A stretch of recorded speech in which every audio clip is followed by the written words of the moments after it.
Mwami Yesu abahezagire, abahezagire mu izina rya Data n'irya Mwana n'irya Mutima Mweranda. Haleluya.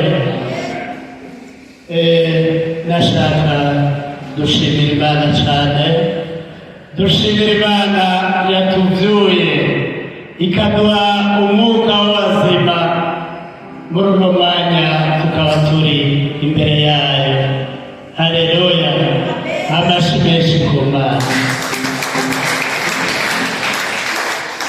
Mwene Data, aha turi ngaha ntitwari tubizi ko tuja kuba hano, ariko kubera ubwiza bw'Imana, kubera wa munsi utarashika ngo duterurwe tutari tubizi, abandi bamaramare, reka dushimira Imana ko yadushikanye ngaha.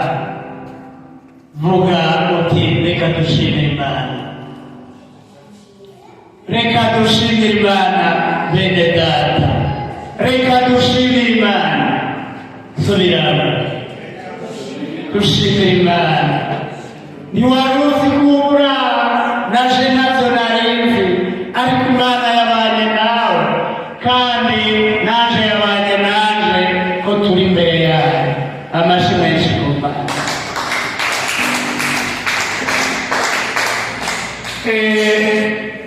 Ntiburabe kumbure ngo turi bake, ese Imana yo bitwishimiye muri yo ikabona yuko turi abizigirwa bayo uno munsi.